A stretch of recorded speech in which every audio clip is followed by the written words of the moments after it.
گاڑی اقسم کے اسکول کے سامنے رکی تھی۔ اس سے پہلے کہ وہ گاڑی سے اترتی، سامنے کے منظر کو دیکھ کر دروازہ کھولتے ہاتھ وہیں جم گئے۔ رانیہ اقسم کا ہاتھ تھامے اسکول کے گیٹ سے باہر نکل رہی تھی۔ حالہ ان دونوں کو اتنے غور سے دیکھ رہی تھی کہ کچھ ہی دیر میں رانیہ کی نگاہ اس پر پڑی اور وہ اپنی کار کی جانب مڑنے کے بجائے حالہ کی کار کی طرف آ گئی۔ چند سیکنڈ میں ہی سارا فاصلہ ختم کیے وہ کار کی کھڑکی پر جھکی ہوئی تھی۔ اوہ حالہ، سوری میں پہلے پہنچ گئی۔ اٹس اوکے، حالہ نے سنجیدگی سے مختصر جواب دیا۔ وہ آج کل اسی طرح پریشان اور الجھی سی رہنے لگی تھی اور رانیہ کے سامنے یہ زیادہ ہو جاتا تھا۔ دامیر جو چاہتا تھا سب اس کے الٹ ہو رہا تھا۔ وہ چاہتا تھا یہ 1-2 ہفتے بھی وہ اقسم کے نزدیک رہے، لیکن رانیہ ایسا ہونے نہیں دے رہی تھی۔ چلو پھر آؤ میری کار میں، ہمارے ساتھ چلو، ہمارا کہیں گھومنے کا پلان ہے، شام کو گھر جائیں گے، تم بھی ہمیں جوائن کرو۔ وہ بشاشت سے کہتی اسے اپنے ساتھ آنے کی دعوت دے رہی تھی۔ وہ ہمیشہ اتنی ہی پر اعتماد رہتی تھی۔ دامیر کی اتنی بڑی دھمکی کے باوجود وہ بہت پر اعتماد اور مطمئن نظر آتی تھی۔ نہیں، میں گھر جاتی ہوں، آپ دامیر کو میسج چھوڑ دیں کیونکہ وہ مجھ سے پوچھیں گے، حالہ نے جھجکتے ہوئے کہا۔ اسی لیے تو کہہ رہی ہوں، چلو ہمارے ساتھ چلو۔ ایسا نہ کریں اسے بھی ساتھ لے لیں، اقسم نے مجھے بتایا ہے اس کے بارے میں۔ وہ اس سے بات کرتے کرتے رک کر اقسم سے مخاطب ہوئی۔ آپ کے فرینڈ کا کیا نام تھا بیٹا؟ Azlan, he is my best friend, Aqsam نے چہک کر اچھلتے ہوئے بتایا۔ رانیہ معنی خیز انداز میں مسکرائی۔ ہاں اذلان، اس نے مجھے بتایا اس کے بارے میں، وہ گھر آیا تھا اور تمہیں مما کہہ کر بلاتا تھا۔ وہ کچھ جتاتے ہوئے لہجے میں بول رہی تھی۔ حالہ کو اپنی سانس اٹکتی ہوئی محسوس ہوئی۔ آؤ نا، اسے بھی پک کرتے ہیں، دونوں بچے کھیلیں گے اور ہم دونوں گپ شپ کر لیں گے۔ وہ بھی اسکول سے آیا ہوگا، تھکا ہوا ہوگا۔ حالہ کو اپنی آواز کہیں دور سے آتی ہوئی محسوس ہوئی۔ او حالہ، ڈونٹ بی سلی، بچے کبھی نہیں تھکتے، چلو اترو، آؤ ہمارے ساتھ۔ وہ بضد ہوئی اور کار کا دروازہ کھولتے ہوئے ڈرائیور سے مخاطب ہوئی۔ ڈرائیور، تم گھر چلے جاؤ، ہم لیٹ ہو جائیں گے، کوئی پوچھے تو بتا دینا حالہ بی بی ہمارے ساتھ ہیں۔ اپنی تیکھی آواز میں ڈرائیور کو حکم صادر کرنے کے بعد وہ پھر سے حالہ کی طرف متوجہ ہوئی، جو اب بھی الجھی سی کار سیٹ پر ہی بیٹھی تھی۔ چلو نا حالہ، اذلان کو اچھا لگے گا۔ حالہ چاروں ناچار کشمکش میں الجھی سی کار سے باہر نکل آئی۔ بیگ کی اسٹرپ کو کندھے پر درست کرتی وہ رانیہ اور اقسم کے پیچھے پیچھے اس کی کار کی طرف جا رہی تھی۔ یہ رؤف ولاس کے شاندار آفس کا منظر تھا، جہاں دامیر بھورے رنگ کے گرم کوٹ کے نیچے سیاہ ہائی نیک جرسی اور سیاہ جینز پہنے اپنی مخصوص نشست پر براجمان تھا۔ وہ لیپ ٹاپ اسکرین پر کچھ ٹائپ کرنے میں محو تھا جب موبائل کی گھنٹی نے چونکنے اور پھر ٹائپ کرتی انگلیوں کو تھمنے پر مجبور کیا۔ موبائل اسکرین پر موم کالنگ لکھا دیکھ کر اس کی بھویں اکٹھی ہوئیں اور اگلے ہی پل وہ فون کان سے لگائے بول رہا تھا، موم۔ دامیر ڈرائیور اکیلا گھر واپس آیا ہے اور کہہ رہا ہے حالہ رانیہ کے ساتھ اس کی کار میں کہیں گئی ہے۔ رانیہ نے کہا وہ لیٹ ہو جائیں گے۔ نین تارا کافی پریشان اور الجھی ہوئی لگ رہی تھیں اور ان کے لہجے سے جھلکتی ناگواری سے صاف ظاہر تھا وہ اس بات سے بے حد ناخوش ہیں۔ واٹ؟ کہاں گئی ہیں وہ؟ دامیر کی پیشانی پر بھی ناسمجھی کے شکن نمودار ہوئے۔ یہ تو پتہ نہیں، لیکن مجھے یہ اچھا نہیں لگا۔ حالہ کو رانیہ کے ساتھ نہیں جانا چاہیے تھا۔ تمہیں پتہ ہے نا وہ کیسی ہے، اور حالہ کو بھی پتہ ہونا چاہیے۔ اسے سب پتہ ہے موم۔ آپ نے اسے کال کی؟ نہیں، میں نے پہلے تمہیں کال کی۔ میں نے سوچا اس نے تمہیں کوئی میسج بھیجا ہوگا یا پھر کال کی ہوگی۔ دامیر ایک سیکنڈ کے لیے ساکن ہوا، پھر پیشانی پر ہاتھ رکھ کر اسے مسلنے لگا۔ نہیں، اس نے مجھے کوئی کال یا میسج نہیں کیا ہے۔ کیا ڈرائیور شور ہے کہ وہ رانیہ ہی تھی؟ ہاں، میں نے اسے کرید کر پوچھا ہے۔ وہ بتا رہا ہے کہ اسکول کے باہر وہ حالہ سے پہلے اقسم کو لے کر نکل رہی تھی اور پھر ان کی طرف آئی اور پھر دونوں کے بیچ کوئی بات ہوئی اور وہ حالہ کو اپنی گاڑی میں لے گئی۔ یہ عجیب ہے، میں اسے کال کرتا ہوں۔ دامیر کی الجھن مزید بڑھ گئی تھی اور اب تو چہرے کے تناؤ کا بڑھ جانا بھی بنتا تھا۔ اسے حالہ کی طرف سے اس طرح کی حماقت کی امید نہیں تھی۔ دیکھو اسے ڈانٹنا مت، پتہ نہیں کیا بات ہوگی جو اسے یوں رانیہ کے ساتھ جانا پڑا۔ نین تارا نے گہری سانس خارج کرتے ہوئے کہا۔ شاید ان کا غصہ قدرے کم ہو گیا تھا، لیکن یہاں دامیر کا پارا چڑھ گیا تھا۔ او موم پلیز، میں کیوں غصہ کروں گا؟ اوکے تو چلو بات کرو اور پھر مجھے بتانا۔ اوکے کرتا ہوں، بائے، دامیر نے باعجلت کہا اور کال منقطع کر دی۔ اس کے چہرے پر ناسمجھی، غصے اور پریشانی کے ملے جلے تاثرات تھے۔ وہ اذلان کا ہاتھ تھامے احمد ہاؤس سے باہر نکلی تھی، جہاں رانیہ اور اقسم کار میں بیٹھے انہی کا انتظار کر رہے تھے۔ اس نے بہت عجلت میں اذلان کو تیار کیا تھا۔ چکدار میرون اور سفید ڈریس شرٹ کے اوپر نیلی گرم جرسی پہنے وہ بہت پیارا لگ رہا تھا، لیکن اس کا چہرہ اداس تھا۔ حالہ نے اسے بتایا تھا کہ اس ویکینڈ وہ اسے اپنے ساتھ راؤف ولاس میں نہیں لے کر جائے گی۔ وہ لوگ کار کے قریب پہنچے تو رانیہ جو سیاہ چشمہ لگائے اقسم کی کوئی بات سن رہی تھی، ایک دم سے ٹھٹکی اور پھر حیرت زدہ سی چشمہ اتار کر اذلان کی طرف دیکھنے لگی۔ بہت خوبصورت بچہ تھا، لیکن اس میں ایک عجیب ہی کشش تھی، معصوم بھولی سی صورت اور چہرے پر سجی بلا کی سنجیدگی، لمبی پلکیں اور گہری ذہین بڑی آنکھیں۔ ایک جھلک تو بالکل دامیر جیسا ہی لگتا تھا۔ موم، یہ اذلان ہے، میرا بیسٹ فرینڈ۔ اقسم اذلان کو دیکھتے ہی چہک اٹھا، مگر رانیہ کے چہرے کے تاثرات اب بھی عجیب تھے، کھوئے کھوئے سے۔ مما، پیچھے والے ڈور کھولیں، ان کو بیٹھنا ہے۔ اقسم نے باقاعدہ اسے ہلایا تو وہ چونک کر جیسے ہوش میں آئی۔ اوہ، تو یہ اذلان ہے۔ اس کا سوال اور انداز دونوں عجیب تھے۔ حالہ نے مسکراتے ہوئے اس بات میں سر ہلایا اور اذلان کے بالوں میں ہاتھ پھیرا۔ یس مما، یہی اذلان ہے، میں بتا تو رہا ہوں۔ اقسم نے تعصب سے ماتھا پیٹا۔ رانیہ ذرا سنبھل کر جبراً مسکرائی۔ ہاں، بہت پیارا ہے اذلان، مجھے پسند آیا آپ کا دوست۔ اس نے جھک کر اقسم کا ناک کھینچا، وہ کھلکھلا دیا۔ رانیہ کار کے دروازے کھول چکی تھی اور اب اذلان اور حالہ پچھلی سیٹ پر بیٹھ رہے تھے، جبکہ رانیہ بیک ویو مرر سے ابھی بھی اذلان کی طرف دیکھ رہی تھی۔ دامیر فون کان سے لگائے مشتعل بیٹھا تھا۔ یہ کوئی تیسری بار تھا کہ وہ حالہ کو فون کر رہا تھا۔ گھنٹی جا رہی تھی مگر وہ فون نہیں اٹھا رہی تھی۔ اس کے چہرے پر سختی بڑھتی جا رہی تھی، اور اس سے پہلے کہ وہ دانت پیستے ہوئے کال منقطع کرتا، دوسری طرف سے فون اٹھا لیا گیا۔ ہیلو، کوئی مردانہ آواز تھی۔ دامیر کی بھویں تشویش سے اکٹھی ہوئیں۔ ہیلو، کون بات کر رہا ہے؟ وہ مدہوش لہجے میں مستفسر ہوا۔ میں احمد بات کر رہا ہوں، حالہ یہاں اپنا فون بھول گئی ہے۔ دوسری طرف احمد بھائی تھے۔ دامیر کی بھویں مزید سکڑ گئیں۔ فون بھول گئی مطلب کیا وہ آپ کی طرف آئی تھی؟ آپ کو نہیں پتا کیا؟ وہ الٹا سوال کر رہے تھے۔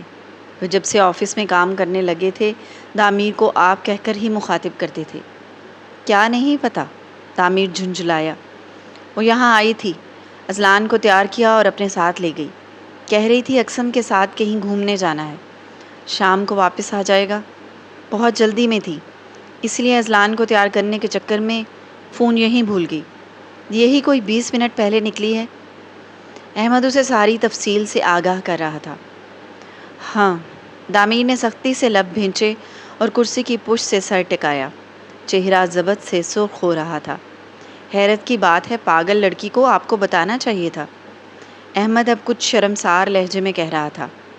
اٹس اوکے احمد بھائی، اس نے مجھے بتایا ہوگا، شاید میرے ذہن سے نکل گیا ہو۔ دامیر نے سنبھل کر بات کو سنبھالا، حالانکہ چہرے کا تناؤ اس کے اعصاب شکن ہونے کی چغلی کھا رہا تھا۔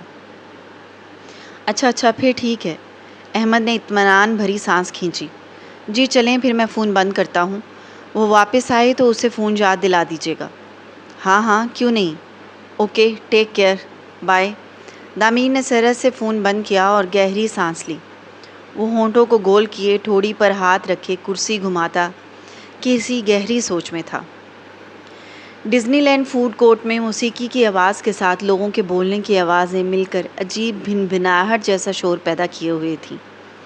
ان گنت رنگ برنگی کرسیوں اور گول میز پر بیٹھے لوگ کھانے کے دوران باتوں میں مشغول تھے۔ وہیں ایک گول میز کے گرد 2 کرسیوں پر حالہ اور رانیہ آمنے سامنے بیٹھی تھیں۔ اکثم اور ازلان کو جھولوں پر چھوڑ کر وہ سامنے ہی فوڈ کورٹ میں آ گئی تھیں۔ رانیہ کولڈ ڈرنک کا گلاس ہاتھ میں لیے کھوئے سے لہجے میں بول رہی تھی۔ مما اور ڈیڈ نے کہا بہت اچھا رشتہ ہے، شہر کی امیر ترین فیملی ہے، تم ہمیشہ خوش رہو گی۔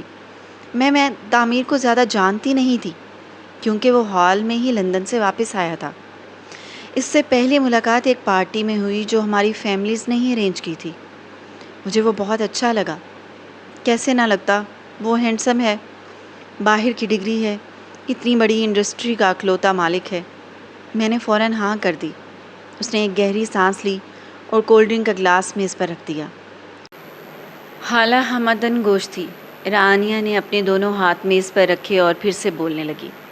شادی کے پہلے چند دن تو میں اسی بھرم میں چپ رہی کہ وہ اپنے ڈیڈ کی ڈیتھ کی وجہ سے اپسٹ رہتا ہے، اس لیے مجھ سے اس طرح روکھا سا رہتا ہے۔ لیکن 2 ماہ میں ہی ساری حقیقت کھل کر سامنے آ گئی۔ وہ ایک بے حس اور سائیکو انسان ہے۔ اس کے لیے میں کوئی بیوی نہیں تھی، بس ایک کٹ پتلی تھی جسے وہ اپنی انگلیوں پر نچانا چاہتا تھا۔ رانیہ نے دانت پیستے ہوئے کہا۔ اس کے چہرے پر تناؤ بڑھ رہا تھا اور پیشانی پر بل پڑ گئے تھے۔ وہ اب نفرت سے بات کر رہی تھی۔ میں نے نین آنٹی سے شکایت کی کہ شاید وہ میری بات سمجھیں گی، لیکن نہیں، انہیں تو بس اپنا بیٹا ہی ٹھیک لگتا تھا۔ وہ الٹا مجھے نصیحتیں کرنے لگتی، جیسے میری اپنی کوئی لائف ہی نہیں تھی۔ کیا میں ان کے بیٹے کو سدھارنے کے لیے لائی گئی تھی؟ اس کے لیے جسے میری خوشی، میرے جذبات کا احساس تک نہیں تھا۔ اس کی آنکھوں میں آنسو چمکنے لگے۔ حالہ ٹکٹکی باندھے اسے دیکھ رہی تھی۔ بس پھر میں نے اپنے حق کے لیے بولنے لگی، چیخنے لگی۔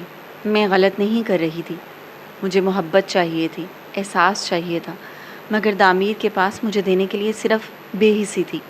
میں نے بہت چاہا سب نارمل ہو جائے، کوشش بھی کی، لیکن نہیں، سب بگڑتا چلا گیا اور پھر میں پریگننٹ ہو گئی۔ اس نے لب بھینچ کر کچھ دور کھیلتے اکثم کی طرف دیکھا۔ وہ دونوں جمپنگ کیسل میں کود رہے تھے۔ حالہ بھی اس کے تعاقب میں اس طرف دیکھنے لگی۔ اس نے ٹشو سے آنکھوں کے نم کونوں کو دبایا اور سلسلہ کلام جوڑا۔ ایک بار پھر میری امید جاگی۔ میں نے سوچا اب بچہ ہو جائے گا تو شاید تعمیر بدل جائے گا، شاید نین آنٹی کا سلوک میرے ساتھ ٹھیک ہو جائے گا، لیکن نہیں، اکثم کے آنے کے بعد بھی سب ویسا ہی تھا۔ تعمیر کے لیے میں کچھ بھی نہیں تھی۔ ہم پارٹیز میں بھی الگ الگ کاروں میں جاتے تھے۔ یہیں پارٹیز میں یہ جب دوسری لڑکیوں کے ساتھ ہنستا بولتا تھا تو میں کرتی تھی اور کسی کونے کھدرے میں منہ چھپانے لگتی تھی۔ وہیں میری ملاقات شہیر سے ہوئی۔ وہ رکی، لبوں پر پھیکی مسکراہٹ ابھری۔ وہ صرف میرا دوست تھا، اچھا دوست جسے میرے اکیلے پن کا احساس تھا، لیکن اس شخص نے اس پر بھی شک کیا، مجھ پر الزام لگائے، مجھے اس کے ساتھ غلط ثابت کیا۔ حالانکہ آنکھیں پوری کھل گئی تھیں، وہ ساکن بیٹھی تھی، لیکن چہرے کی رنگت بدل رہی تھی۔ نین آنٹی نے بھی تعمیر کا ساتھ دیا اور مجھے دھکے مار کر رؤف الاس سے نکال دیا۔ میں روتی رہی، بلکتی رہی کہ مجھے نہیں جانا، مجھے میرے بیٹے کے ساتھ رہنا ہے، لیکن ان دونوں بے حس ماں بیٹا نے میری ایک نہ سنی اور پورے شہر میں یہ بات پھیلا دی کہ میں خود گھر چھوڑ کر گئی ہوں۔ بہت مشکل وقت تھا حالہ۔ وہ ایک دم سے پھوٹ پھوٹ کر رونے لگی۔ حالہ جو ساکن اور صامت بیٹھی تھی، اس کے یوں رونے پر بکھلا گئی۔ اس وقت میرے پیرنٹس نے مجھے سنبھالا اور پھر میں نے یہ فیصلہ کیا کہ مجھے یہ ٹاکسک ریلیشن ختم کر دینا چاہیے۔ میں نے اسے کہا کہ مجھے طلاق دے دو اور میرا بیٹا دے دو، لیکن اس شخص نے ضد باندھ لی کہ نہیں، اکثم کبھی نہیں دے گا۔ میں جانتی ہوں اسے اکثم سے بھی کوئی محبت، کوئی لگاؤ نہیں ہے، صرف مجھے تکلیف دینا چاہتا ہے۔ دونوں ماں بیٹا مجھے نیچا دکھانا چاہتے ہیں۔ میں نے برداشت کیا، انتظار کیا، مگر جب کوئی چارہ نہیں رہا، میں نے تب بھی یہی سوچا میری اپنی جو تو جیسی گزر گئی، لیکن میں اپنے بیٹے سے دور نہیں رہوں گی، اس لیے میں واپس آ گئی۔ وہ پھر سے رکی، ایک گہری سانس کھینچی اور پھر میز پر دھرے حالہ کے ہاتھ پر اپنا ہاتھ رکھ دیا۔ حالہ، مجھے تم سے کوئی گلہ نہیں، لیکن میں اکثم کے لیے یہ سب چاہتی ہوں کہ اسے بالکل نارمل لائف ملے، اس کے ماں باپ دونوں بٹے ہوئے نہ ہوں۔ تم جانتی تو ہو وہ تمہیں آج تک ماں کے روپ میں قبول نہیں کر سکا۔ حالہ نے اپنا ہاتھ پیچھے کھینچا۔ وہ پریشان اور الجھی ہوئی لگ رہی تھی۔ حالہ، تمہیں کسی طرح بھی پریشان ہونے کی ضرورت نہیں ہے۔ میں جانتی ہوں اذلان تمہارا وہ بیٹا ہے جسے تم نے گود لیا تھا، اور جس پریشر میں آ کر تم نے یہ شادی کی ہے وہ صرف تنگی اور مفلسی ہے۔ میں تمہیں ہر پریشانی سے نکال سکتی ہوں۔ اپنے ڈیڈ کی کمپنی میں ایک اچھی پوسٹ دوں گی اور اتنا پیسہ دوں گی کہ تم چاہو تو اپنے بیٹے کو لے کر باہر شفٹ ہو جانا۔ حالہ اب بھی بت بنی بیٹھی تھی۔ اسے کچھ سمجھ نہیں آ رہا تھا۔ دماغ سائیں سائیں کر رہا تھا۔ دیکھو، دامیر ایک ایسا انسان ہے جسے کبھی کسی سے محبت نہیں ہو سکتی، تم سے بھی نہیں۔ یہ بس چند دن ہیں، وہ تمہیں بھی ایسے ٹریٹ کرنے لگے گا جیسے تم اس کی غلام ہو۔ تمہیں اپنے کمرے سے نکال دے گا، کہے گا اسے الگ رہنا ہے، تم پر چیخے گا، تمہیں انسلٹ کرے گا۔ وہ ایک پاگل ہے حالہ۔ حالہ کو لگا اس کا سانس لینا مشکل ہو رہا ہے۔ وہ ایک جھٹکے سے اپنی جگہ سے اٹھی۔ ریسٹ روم کس طرف ہے؟ اس کی آواز کانپ رہی تھی۔ وہ اپنے ماتھے کو یوں چھو رہی تھی جیسے ابھی یہاں گر جائے گی۔ چہرہ زرد ہو رہا تھا۔ رانیہ نے پریشانی سے بھویں سکیڑ کر اس کی طرف دیکھا اور بائیں طرف اشارہ کیا۔ میں آتی ہوں، وہ سرس سے کہتی آگے بڑھی۔ تیز تیز قدم اٹھاتی ریسٹ روم کی طرف جا رہی تھی، اور رانیہ ایک کمینی سی مسکراہٹ سجائے اس کی پشت کو گھو رہی تھی۔ یہ ڈزنی لینڈ کے ریسٹ روم کا منظر تھا۔ دیوار میں نصب بڑے سے آئینے کے سامنے حالہ ایک سنک پر کھڑی خالی خالی نظروں سے سامنے گھور رہی تھی۔ پیشانی کے شکن کسی گہری سوچ کے غمازی تھے۔ ذہن میں رانیہ کی آواز بازگشت کر رہی تھی۔ دیکھو، دامیر ایک ایسا انسان ہے جسے کبھی کسی سے محبت نہیں ہو سکتی۔ کسی گمبھیر لہجے نے اس کی کان میں سرگوشی کی۔ I really love you. نہیں جانتا کب، کیسے، لیکن میں تمہارے لیے وہ محسوس کرتا ہوں جو میں نے کبھی کسی کے لیے نہیں کیا۔ اس نے دھیرے سے پلکیں جھپکی۔ خوبصورت آنکھوں کی جوت بجھی ہوئی تھی۔ رانیہ کی آواز نے ایک بار پھر اس گمبھیر آواز کا گلا گھونٹا۔ یہ بس چند دن ہیں، وہ تمہیں بھی ایسے ٹریٹ کرنے لگے گا جیسے تم اس کی غلام ہو۔ حالانکہ گلے میں کانٹے چبھنے لگے۔ دامیر کہیں اس کے قریب ہی بول رہا تھا۔ میں سب بدلنا چاہتا ہوں۔ میں تمہیں اسی چاہت سے اپنانا چاہتا ہوں جس چاہت سے موم تمہیں یہاں لے کر آئی تھی۔ میرے دل میں نہ تو کل رانیہ کے لیے کوئی جگہ تھی اور نہ کبھی ہوگی۔ رانیہ نے اسے جھنجھوڑ کر اپنی طرف کھینچا۔ تمہیں اپنے کمرے سے نکال دے گا، کہے گا اسے الگ رہنا ہے، تم پر چیخے گا۔ دامیر کا محبت بھرا لہجہ اس کے دماغ کی نس نس میں بازگشت کرنے لگا۔ وہ مجھ سے اقسم چھیننا چاہتی ہے، اور میں اقسم کو وہی زندگی نہیں دینا چاہتا جو میں نے گزاری تھی۔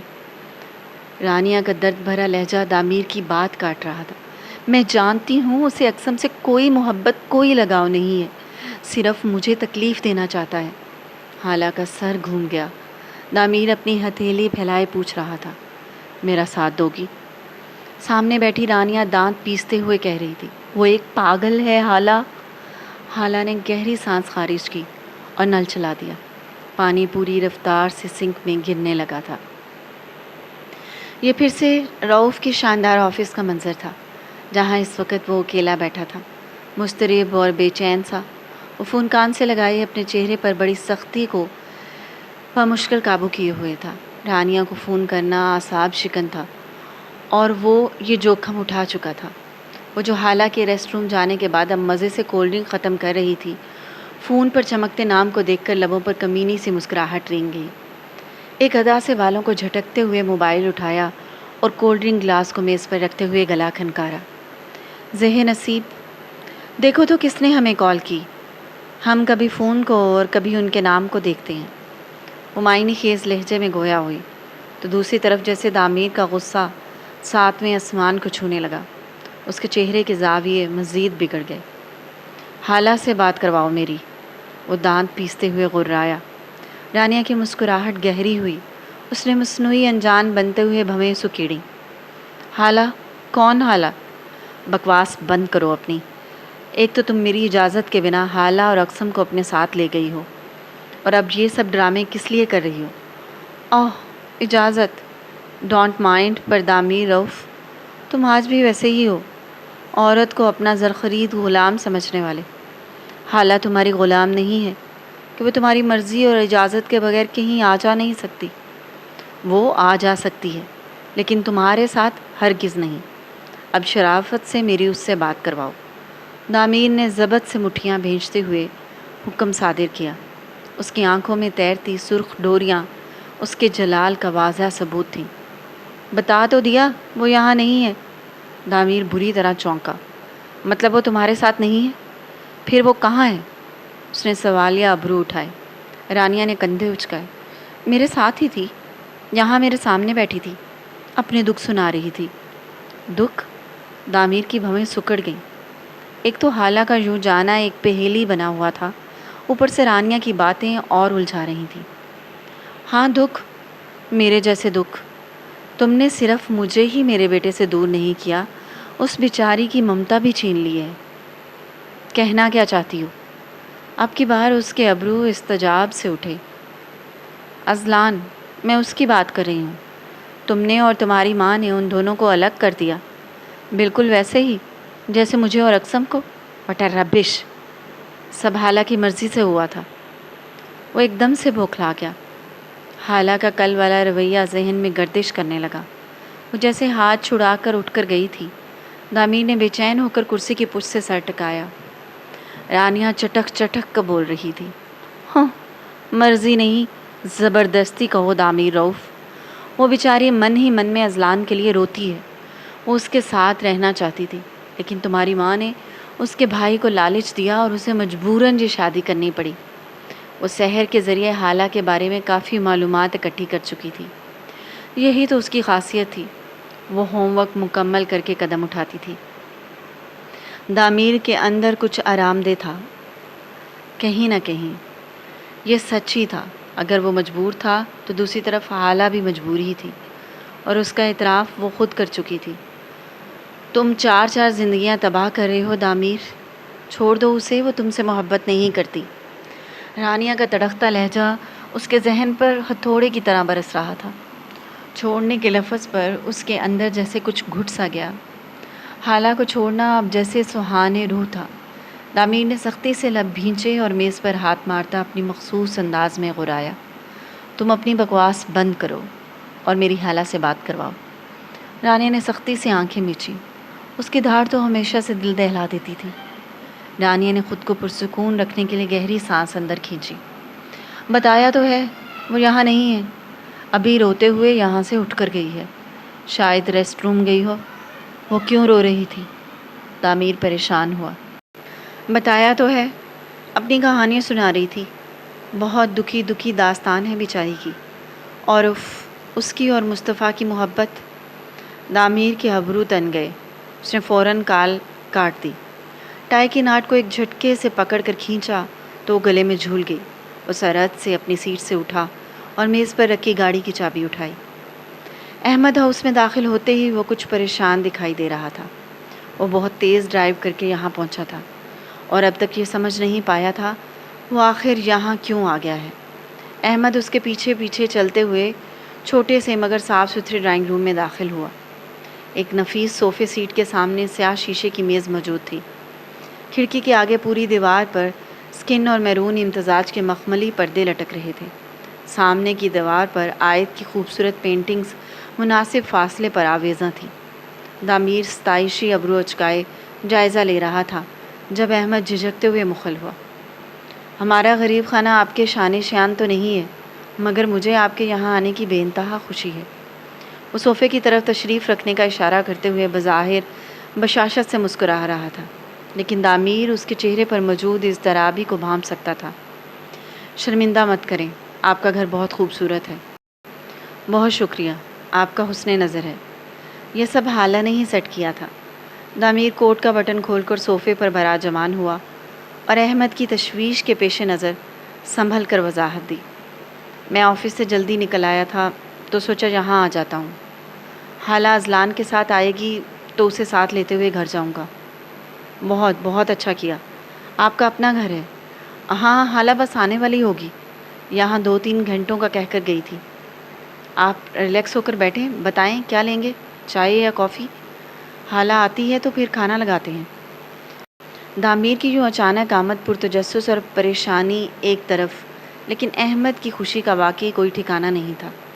ارے نہیں، ایسی کوئی ضرورت نہیں، آپ بلا وجہ کے تکلف میں نہ پڑیں، میں بس ابھی آفس سے کافی پی کر نکلا ہوں اور کھانا باہر کھانے کا پلان ہے۔ دامیر نے اپنے جذبات چھپاتے ہوئے نہایت خوش مزاجی اور شائستگی سے انکار کیا۔ نہیں، آپ پہلی دفعہ ہمارے گھر آئے ہیں، ایسے نہیں جانے دے سکتے۔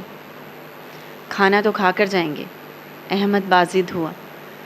چلیں پھر، حالہ آتی ہے تو دیکھتے ہیں، دامیر نے پہلے چل کر جبراً مسکراتے ہوئے کہا۔ احمد نے بھی اس بات میں سر ہلایا اور باہر چلا گیا۔ وہ باہر گیا تو دامیر نے ٹھنڈی سانس خارج کی اور پیشانی پر بل ڈالے کوٹ کی جیب سے اپنا موبائل نکالا۔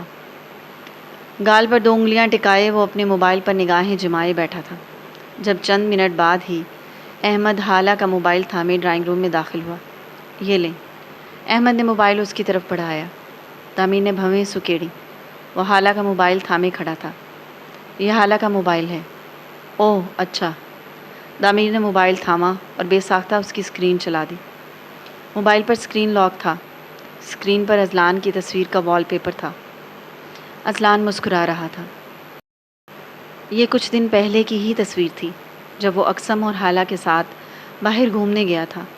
وال پیپر کو دیکھتے ہی دامیر کی مسکراہٹ غائب ہوئی۔ آپ بیٹھے، میں ابھی آتا ہوں۔ دامیر کو یوں مصروف دیکھ کر احمد مسکراتے ہوئے کہہ کر باہر نکل آیا، جہاں میرب تجسس کے مارے لاؤنج میں چکر کاٹ رہی تھی۔ خیر تو ہے سب؟ احمد کو اپنی طرف آتا دیکھ کر وہ پرتجسس انداز میں آگے بڑھی۔ دامیر کا یوں اچانک ان کے گھر آنا کسی اچنبھے سے کم نہیں تھا۔ احمد نے اسے دیکھتے ہوئے فوراً سنبھل کر اپنے چہرے کے تاثرات تبدیل کیے۔ ہاں سب خیر ہے، وہ حالہ کو لینے آئے ہیں، تم جاؤ اور 2 کپ چائے بناؤ۔ احمد کے 2 ٹوک لہجے پر وہ بدمزہ ہوئی اور پھر بڑبڑاتی ہوئی کچن کی طرف چل دی، جبکہ احمد اب گہری سوچ میں تھا اور ماتھے پر اضطراری بھرے شکن تھے۔ احمد ہاؤس کا دروازہ عادل نے کھولا تھا۔ حالہ اذلان کا ہاتھ تھامے اس سے باتیں کرتی ہوئی ابھی صحن میں ہی پہنچی تھی، جب تیز تیز قدموں سے اس کی جانب بڑھتے احمد بھائی نے اذلان کو اندر جانے کا کہتے ہوئے اسے بازو سے پکڑ کر ایک طرف لے آئے۔ کیا ہوا احمد بھائی؟ وہ ان کے ساتھ چلتی ہوئی حیرت سے پوچھ رہی تھی۔ تمہارے اور دامیر کے درمیان کیا چل رہا ہے حالہ؟ احمد اس کا ہاتھ چھوڑ کر سخت لہجے میں مستفسر ہوا۔ حالہ ایک پل کے لیے جامد ہوئی۔ مطلب میں سمجھی نہیں بھائی۔ دامیر اندر ہمارے ڈرائنگ روم میں بیٹھا ہے، اس سے پہلے وہ تمہارے فون پر کالز کر رہا تھا۔ کچھ تو عجیب ہے، کیا ہوا ہے حالہ؟ حالہ کا دل دھک سے رہ گیا۔ اس کا ہاتھ بے ساختہ پیشانی کو چھو گیا۔ وہ یہاں ہے؟ کب آئے؟ ابھی کچھ دیر پہلے۔ انہیں تمہارے اور اذلان کے بارے میں نہیں پتا تھا۔ کس کے ساتھ تھی تم؟ احمد بھائی نے یکے بعد دیگر سوالوں کی بوچھاڑ کر دی۔ موبائل کا سن کر تو حالہ کے چہرے کی رنگت بدلنے لگی۔ اسے اپنا دل ڈوبتا ہوا محسوس ہوا۔ حالہ کچھ بتاؤ گی اب کہ؟ احمد دانت پیستے ہوئے اس کا بازو جھنجھوڑ رہا تھا، جب عقب سے قدموں کی آہٹ پر دونوں ایک ساتھ چونکے۔ دامیر سپاٹ چہرے کے ساتھ ان کی طرف ہی آ رہا تھا۔ حالہ کو لگا وہ ہل نہیں سکے گی۔ وہ یقیناً دروازے کی گھنٹی سے اندازہ لگاتے ہوئے باہر آیا تھا۔ احمد نے فوراً مصنوعی مسکراہٹ سجا کر پینترا بدلا۔ آپ باہر آ گئے؟ میں حالہ سے یہی کہہ رہا تھا کہ کھانا کھا کر جانا۔ نہیں پھر کبھی صحیح، وہ ایکچولی موم بار بار کال کر رہی ہیں، ہم بس اب نکلیں گے۔ دامیر نے فوراً بہانہ گھڑا۔ حالہ ویسے ہی ہکا بکا بت بنی کھڑی تھی، جب دامیر اس کی طرف موبائل بڑھاتے ہوئے سپاٹ لہجے میں مخاطب ہوا۔ چلیں؟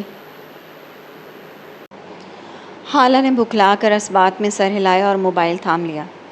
وہ دامیر سے نگاہیں چرا رہی تھی۔ چہرہ لٹھے کی مانند سفید ہو رہا تھا۔ دامیر اب احمد سے مصافحہ کر رہا تھا۔ احمد بھی مضطرب سا مزید کچھ نہیں کہہ سکا، بس کن نکھیوں سے حالہ کے تاثرات کا جائزہ لے رہا تھا، جو اب کسی مجرم کی طرح دامیر کے ہمراہ آگے بڑھ رہی تھی۔ وہ دامیر کے ساتھ باہر نکلی تو یہ منظر دیکھ کر کار میں بیٹھی رانیہ کو جیسے سانپ سونگھ گیا۔ دامیر نے خونخوار نگاہ اس پر ڈالی اور پھر چابی سے کار کے دروازے کھولتے ہوئے بھاری لہجے میں دم سادے کھڑی حالہ کو حکم صادر کیا، گاڑی میں بیٹھو۔ حالہ تیزی سے روبوٹ کی مانند کار کی جانب بڑھی اور اب رانیہ کی کار کی طرف جا رہا تھا۔ اقسم اسے دیکھتے ہی لپک کر کھڑکی سے آدھا باہر نکلا۔ بابا! وہ خوشی سے چیخ رہا تھا۔ دامیر نے قریب جا کر اسے باہوں میں لے کر بوسہ لیا۔ وہ فوراً آج کی موج مستی کے قصے سنانے لگا، جبکہ دامیر اب غصیلی نگاہوں سے رانیہ کو گھور رہا تھا، جو ہنوز ویسے ہی بیٹھی تھی۔ اوکے بیٹا، میں گھر آ کر سب سنتا ہوں، اب گھر پہنچو۔ وہ رانیہ کی طرف دیکھتے ہوئے اکسم سے مخاطب تھا، اور پھر ایک دم سے پلٹا اور تیز تیز قدم اٹھاتا اپنی کار کی طرف آیا، جہاں ہونک بنی حالہ اس کے منتظر تھی۔ وہ کار میں بیٹھا، دھاڑ سے دروازہ بند کیا اور پھر کار چرچراتے ٹائروں کی آواز کے ساتھ رانیہ کی کار کے پاس سے گزر گئی۔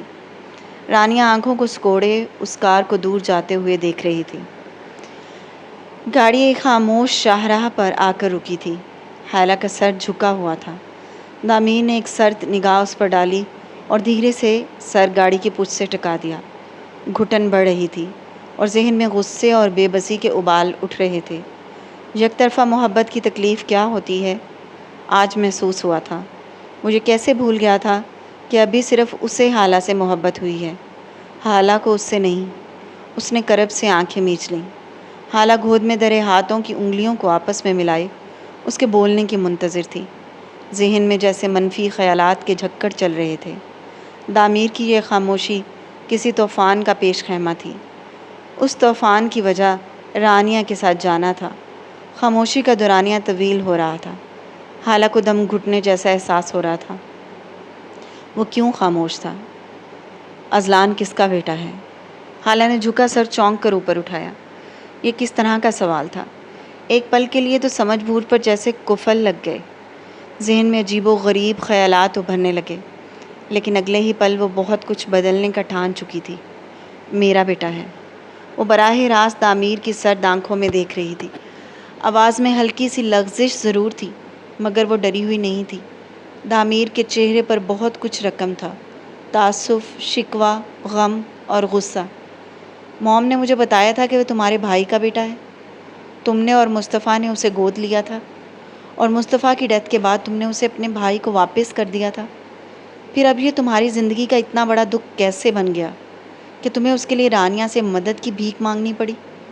حالانکہ پیشانی پر شکن پڑے اور آنکھوں میں حیرت جھلملانے لگی۔ رانیہ سے مدد؟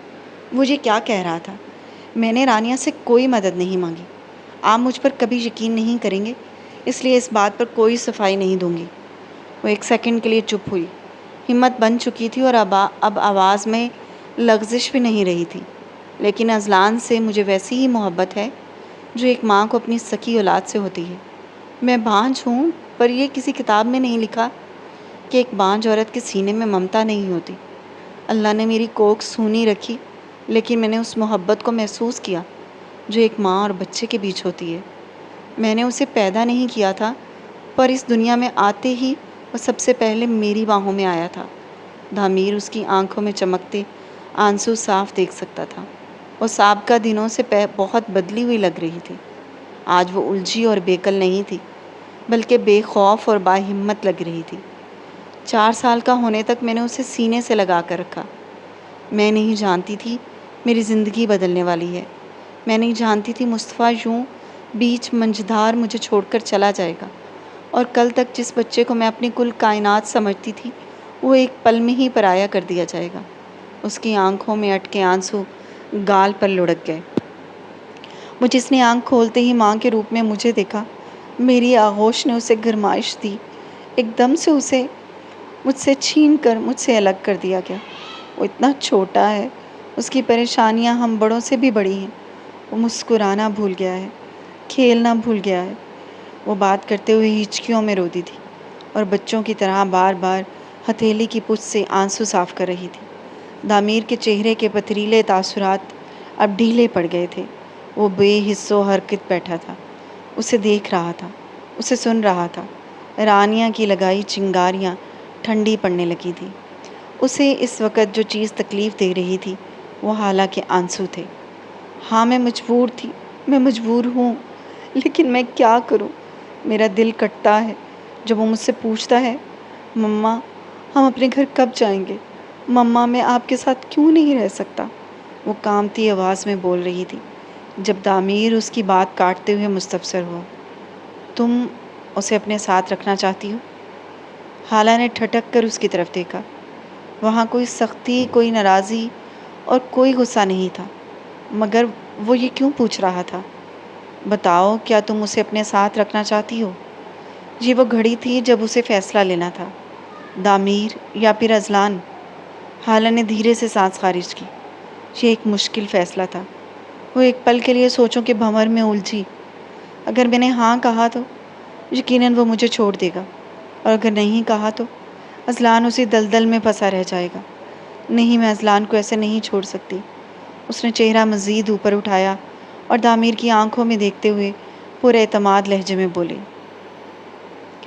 ہاں۔ اس مختصر جواب کے لیے بہت ہمت درکار تھی، اور آج جو حالہ دامیر کے سامنے بیٹھی تھی وہ فیصلے لے چکی تھی۔ دامیر ایک دم سے سیدھا ہوا اور ٹھوڑی پر ہاتھ رکھے کچھ سوچنے لگا۔ حالہ نے چور نگاہوں سے اس کی طرف دیکھا۔ تم نے اور مصطفیٰ نے اس کے اڈاپشن پیپرز بنوائے تھے؟ وہ ایک دم سے اس کی طرف رخ موڑے سنجیدہ لہجے میں پوچھ رہا تھا۔ حالہ کی متروم آنکھوں میں تعجب ابھرا۔ ہاں، لیگل اڈاپشن پیپرز ہیں۔ وہ پیپرز کہاں ہیں اس وقت؟ بھائی کے گھر، حالہ نے الجھ کر جواب دیا۔ کچھ سمجھ نہیں آ رہا تھا۔ اوکے، ٹائم کیا ہوا ہے؟ دامیر نے حالہ کے موبائل کی طرف اشارہ کرتے ہوئے پوچھا۔ وہ سنجیدہ تھا۔ حالہ کی الجھن بڑھ رہی تھی۔ اس نے موبائل سکرین چلائی۔ رات کے 8 بج رہے تھے۔ 8 بج رہے ہیں؟ اوکے، ہم تمہارے بھائی کے گھر جا رہے ہیں۔ تم پیپرز لے کر آؤ، میں باہر ویٹ کر رہا ہوں۔ حالہ کی آنکھوں میں اچنبھا ابھرا۔ وہ بے ساختہ مستفسر ہوئی۔ کیوں؟ ابھی تو تم نے کہا تم اسے اپنے ساتھ رکھنا چاہتی ہو۔ وہ گاڑی سٹارٹ کر چکا تھا اور اب سنجیدہ لہجے میں سامنے دیکھتے ہوئے وضاحت دے رہا تھا۔ تو اڈاپشن پیپرز کے بغیر یہ سب نہیں ہو سکتا۔ دن بہت کم ہے اور کام بڑھ گیا ہے۔ اس کا پاسپورٹ بھی بنانا ہوگا۔ حالہ کو لگا وہ کوئی خواب دیکھ رہی ہے۔ کیا یہ سب اتنا ہی آسان تھا؟ وہ ورطۂ حیرت میں تھی جب دامیر کے ایک بار پھر استفسار کرنے پر چونکی۔ حالہ، میں پوچھ رہا ہوں، اس کا پاسپورٹ بنا ہوا ہے کیا؟ وہ چونکی۔ نہیں۔ اچھا، ٹھیک ہے، تو مطلب کل تک اڈاپشن پیپرز والا کام پورا ہو جانا چاہیے۔ وہ جیسے خود سے ہی مخاطب تھا۔ حالہ اب حیرت میں مبتلا تھی جب وہ اس کی طرف دیکھتے ہوئے سنجیدگی سے بولا، اسے کل گھر لے آؤ۔ اس نے بات شروع کی اور بات کو جاری رکھتے ہوئے سامنے دیکھنے لگا، جہاں گاڑی پوری رفتار سے سڑک پر دوڑ رہی تھی۔ اقسم کے ساتھ ساتھ اس کی بھی ضروری شاپنگ وغیرہ کر لو اور دونوں کی پیکنگ کرنا شروع کر دو۔ حالہ کچھ بول نہیں پائی، بس حیرت سے اسے دیکھے گئی۔ اسے سمجھ نہیں آ رہا تھا اس پل وہ کیا کرے، خوش ہو، حیران ہو، یا اب بھی اس سب پر یقین کرے۔ وہ کچھ ہی دیر میں احمد اس کے سامنے تھے۔ حالہ کار سے اترتے ہوئے بھی بے یقینی سے اسے دیکھ رہی تھی، جب اپنے موبائل پر کوئی نمبر ملا رہا تھا۔